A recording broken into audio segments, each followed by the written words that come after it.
Over 100 years ago, in March of 1918, the USS Cyclops left Barbados on the final leg of the voyage to Baltimore. At more than 500 feet long, larger than a football field, the Cyclops was one of the largest ships in the United States naval fleet. More than 300 officers, sailors, and passengers were on board with thousands of tons of manganese ore. On March 4th, the weather was fair, with a calm sea. The ship made a radio transmission to base, saying, "Weather fair, all well." It was the last anyone would ever hear from the Cyclops. She never reached Baltimore. Search vessels crossed the Atlantic looking for any sign of the missing ship. Officials believed a German attack could explain the disappearance, but to date, no wreckage has ever been found. 3 years later, on January 31st, 1921, the five-sail sailboat, the Carroll Deering, was spotted off the coast of North Carolina. From a distance, the vessel looked untouched. The sails remained raised. Structurally, the ship looked in perfect condition, but it wasn't moving and it hadn't been heard from in days. When rescuers finally boarded the ship, they found one of the most mysterious ocean scenes. Inside, food remained untouched on the table. Personal belongings had been left behind. The captain's quarters showed signs of the captain, but he was nowhere to be found. All the lifeboat's navigation equipment and docking papers were gone, and so was the 11-man crew. And nearly a year later, no trace of lifeboats, the crew, or anything from the ship has ever been found. For more than 2 decades, the story of the Cyclops and the Carroll Deering were treated as unconnected tragedies, connected only by a sliver of the sea. 100 years later and more than 200 missing cases, well, this has now built one of the world's largest mysteries. This episode has everything. Ghost ships, plane trips, time slips, mind flips, fake scripts, space rifts, crystal crypts, alien blips, government lips, and one pissed off librarian with a library card and a grudge. Welcome back to Hollow County.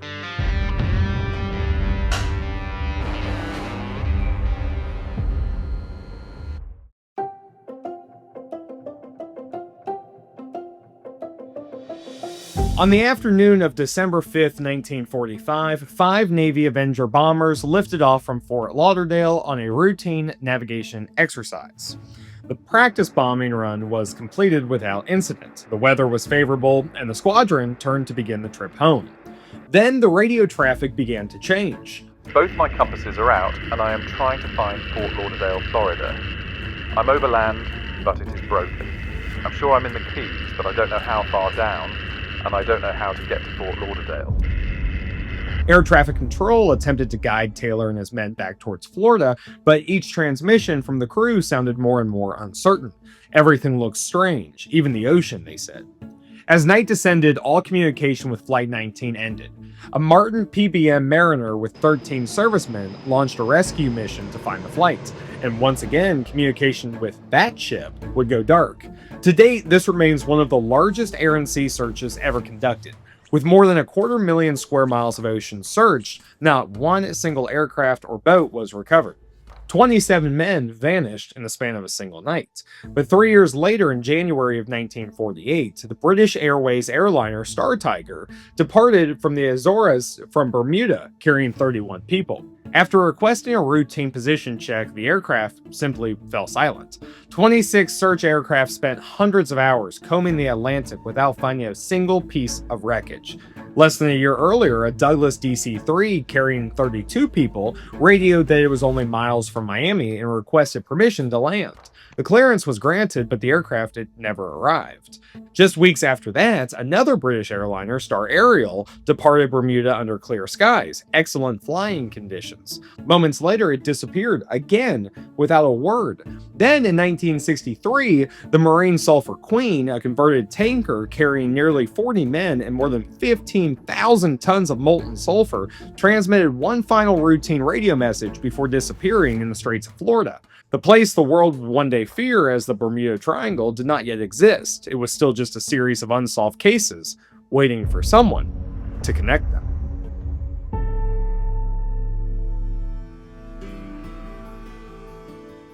For years, the disappearances remained exactly what they appeared to be, separate tragedies investigated one at a time. No one was searching for a common thread because, as far as anyone knew, there wasn't one. But then in 1950, Associated Press journalist Edward Van Winkle Jones began looking into a string of disappearances over the Atlantic Ocean.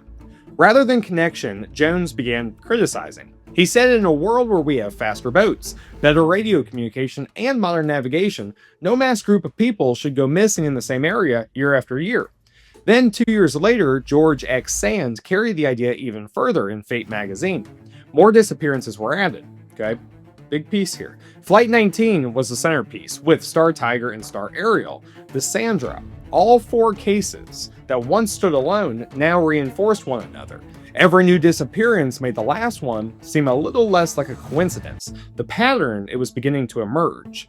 Because in 1964, adventure writer Vincent Gaddis made one decision that would change the mystery forever. Writing for Argosy, Gaddis named similar landmarks that kept coming up: Miami, Puerto Rico, and Bermuda. These 3 dots, as any 3 dots do, makes a triangle. Then he gave it a name. It was 3 simple words transformed decades of unrelated disappearances into something that felt tangible. Suddenly, there was no longer a collection of maritime mysteries. There was a place, a region people could point to on a map. And once a mystery has a name, it becomes much easier to believe it's real. And with that, the Bermuda Triangle was born. A decade later, Charles Berlitz took that idea to the world. His book, The Bermuda Triangle, sold millions of copies, introducing readers to Atlantis, unexplained disappearances, extraordinary theories that reached far beyond the original investigations. By the end of the 1970s, the Bermuda Triangle wasn't just a mystery, it had become one of the most famous legends on Earth. Not only is it famous for the mystery, but for decades people thought it was the resting place of Atlantis. During the 1930s, American psychic Edgar Cayce made a prediction. During a series of trance readings in the 1930s, Cayce claimed that the lost civilization of Atlantis had once existed near the Bahamas, and one day proof of the ancient city would come to light. Cayce saw temples, technology, and a civilization destroyed thousands of years ago. He would claim that the proof would appear in 1960 near Bimini, and lo and behold, he was 100% correct. In 1968, just off the coast of North Bimini, divers discovered massive limestone blocks resting just beneath the water. Some blocks were 15 feet across. They weighed several tons, arranged in a formation that appeared to be deliberate. Decades later, it looked as if Cayce's prediction had come true. Had Atlantis finally been found? To his believers, it was the first tangible evidence that Cayce had been right all along, and by extension, that the Bermuda Triangle might truly be hiding something under its surface. Then, Ray Brown, I should note, Ray Brown, found what the world was waiting for. Look at that.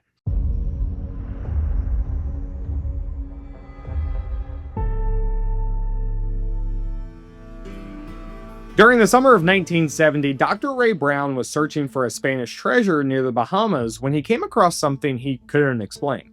Brown found an enormous pyramid, one with smooth, mirror-like walls. There was no algae or coral on the surface, it shined in the dark. Curious, Dr. Brown swam closer. There was an opening on the northwest corner.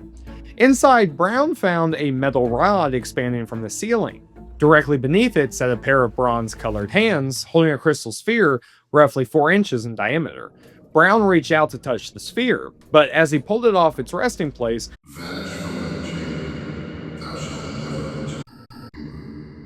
a voice echoed throughout the chamber, warning him to leave and never come back. 5 years later in Phoenix, at a psychic seminar, Brown would publicly state the story for the first time. Years later, a maritime legend would take place. Brown's discovery was big, but when a local boater reported the same finding using independent sonar equipment, it seemed as if the story was confirmed. It would take nearly 40 years before scientists would be able to explore the site. I don't know how or why, but we're in the Bermuda Triangle. It gets weird. In 2012, American and French scientists descended on the glass triangle for the first time, armed with sonar equipment. Nearly 2,000 meters beneath the Atlantic Ocean, sonar scans began detecting something. Measuring nearly 300 meters across, the pyramid came into focus. They dove deeper to the site, deep below the water to the glass triangle. one that was larger than the Great Pyramids by their accounts, one that had 2 flowing entrances, swallowing the seawater into it. Soon, writers wondered whether the triangle itself could bend space, distort time, or open gateways into another dimension. Even the Philadelphia experiment, a completely separate event involving an allegedly invisible Navy destroyer, that's a tongue twister, episode coming on that soon, was eventually woven into the same Bermuda Triangle mythology. By the late 1970s, the Bermuda Triangle had escaped the pages of books entirely. It appeared in documentaries, Hollywood films, television dramas, even Saturday morning cartoons, and YouTube videos like this by Hollow County, which you should like, subscribe, and comment your thoughts right now before we continue. Okay, millions of people who had never read a Navy report or an accident investigation knew exactly what the Bermuda Triangle was. They knew ships disappeared there. They knew airplanes vanished there. They knew something impossible was happening there. Or at least, they thought they did. Because beneath every best-selling book or theory lived one assumption, that the stories everyone had been told for generations were true. Then came a man named Larry Cayce, and after years of independent work, boy, does he have a story to tell. By the late 1970s, the Bermuda Triangle had become one of the most famous mysteries on Earth. Millions of copies of Charles Berlitz's book had been sold. Television specials treated the triangle as a place where the laws of nature simply stopped applying. Atlantis, alien abductions, underwater pyramids, dimensional portals, I won't do the whole rap again, but that had all become part of the story. There is just one problem.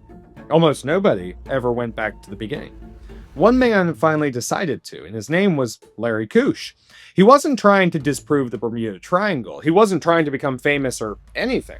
Larry was a librarian at Arizona State University. He knew how to study. He believed extraordinary claims deserved extraordinary documentation. If ships vanished under impossible circumstances, well, the evidence should have been sitting inside official reports. So he started making requests. He started reading the files. And almost immediately, the mystery changed. The disappearances themselves, they were real. The people were real. The searches were real. The grief was real.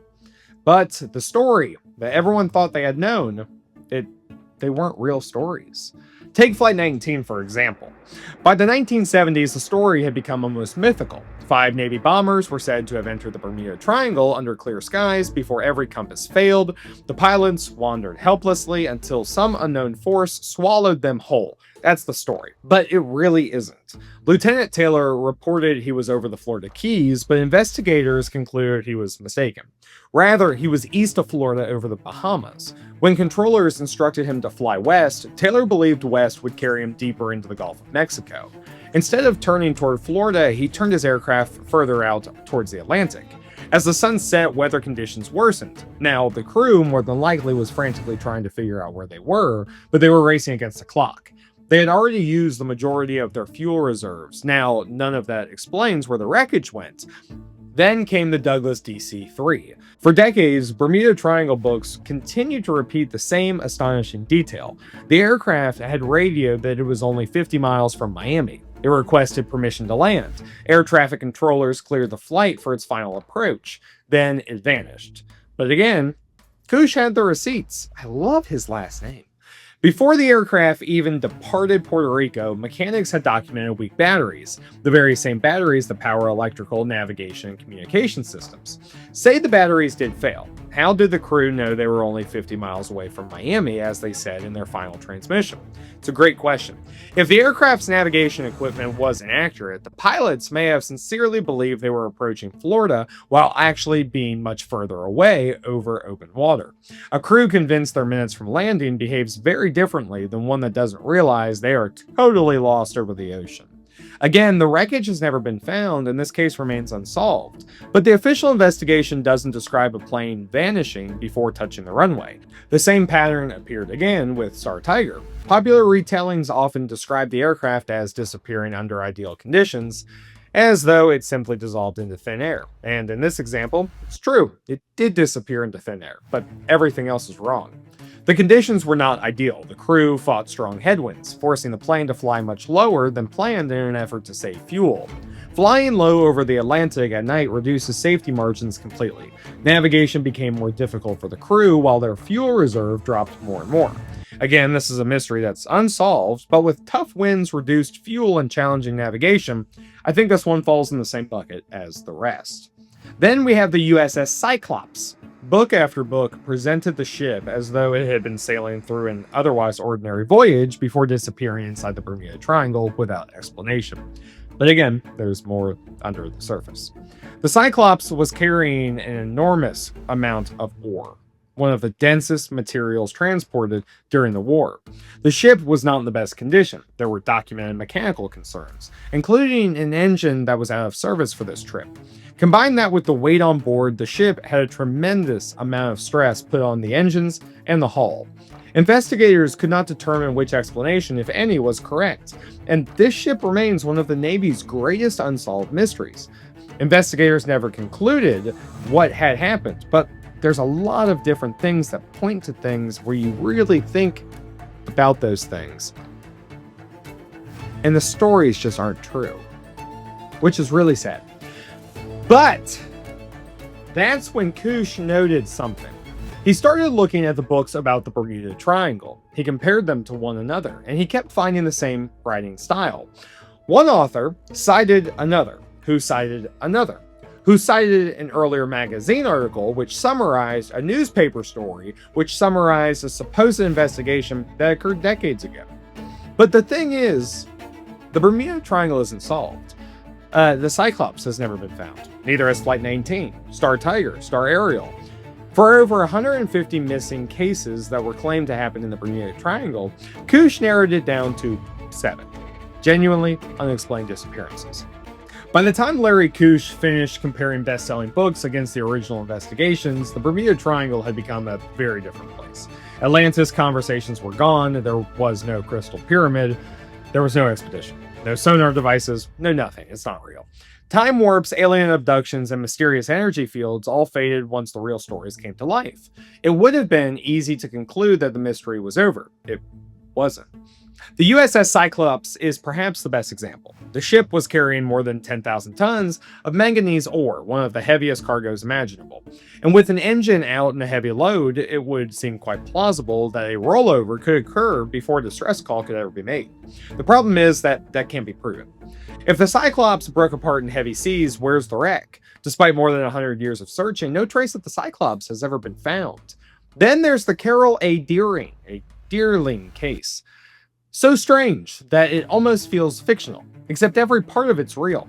It was discovered sitting on Diamond Shoals with its sails still raised. When investigators climbed aboard, they found personal belongings still scattered through the cabins.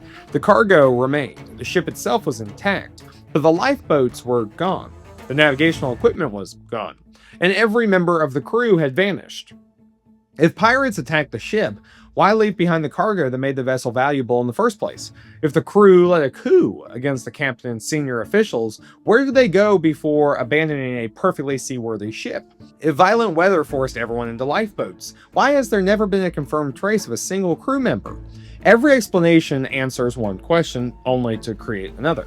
Star Tiger presents a different kind of mystery. Larry Cayce demonstrated that later authors exaggerated the circumstances surrounding its disappearance, describing perfect weather when the official investigation documented strong headwinds, low-altitude flight, and genuine navigational challenges. Those corrections matter because they transform the disappearance from an impossible event into an understandable aviation emergency. But only up to that point. Because even after restoring all of that missing context, investigators still arrived at the same dead end. An airliner carrying 31 people simply disappeared over the Atlantic. Search aircraft flew hundreds of hours. Ships searched thousands of square miles of ocean. No floating luggage, no life rafts, no wreckage. The weather may explain why the flight became vulnerable, but it still doesn't explain why the airplane just vanished so completely. Then comes Star Ariel, and this is the big one. Captain John McPhee departed Bermuda with clear skies and excellent visibility. His final transmission was fine. He reported his position, advised he was changing radio frequencies, and everyone expected him to check in again shortly. He never did. If an explosion destroyed the aircraft, no convincing debris field was ever located. If catastrophic structural failure occurred, investigators never found enough evidence to prove it. If navigational error played a role, no wreck has ever been discovered to support that conclusion. And more than 75 years later, historians continue debating possibilities because the one thing every investigation requires, the airplane itself, has never been found. Even the Marine Sulphur Queen, perhaps the disappearance that appears easiest to explain, still has no answer. Engineers had concerns about the vessel long before it disappeared. The ship had been converted from an oil tanker into one capable of carrying molten sulfur, heated to hundreds of degrees, changes that placed extraordinary stress on the hull. Even the most plausible explanation still leaves investigators staring into a gap that history has never answered. And that's where the Bermuda Triangle becomes fascinating all over again. Larry Kusch didn't prove that the Atlantic is haunted. He didn't uncover evidence of Atlantis or alien technology hidden beneath the waves. But what he did separate was the legend from the record, allowing us to see which mysteries had been inflated by decades of retelling and which mysteries remained, standing after everything else that had been stripped away. Maybe that's the real Bermuda Triangle, not a place where the laws of physics stop working, not a place powered by Atlantis, crystal pyramids, or hidden technology, but a place that after more than a century is still holding on to enough unanswered questions to keep us coming back. And until it provides more answers, the Bermuda Triangle will remain one of history's greatest mysteries.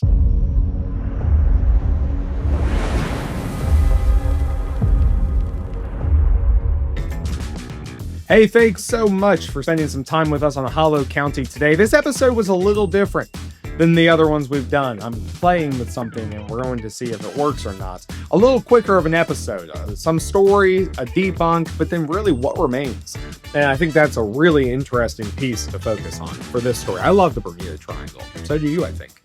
Hey, if you enjoyed this story, please consider liking, subscribing, commenting, sharing, emailing, sending, faxing, whatever you need to do to show your support. I greatly appreciate it. This is a small channel. Take some time to get started, and I appreciate you watching. I really do. So thank you for that. Tonight's story actually came to me, and in this style, by a viewer.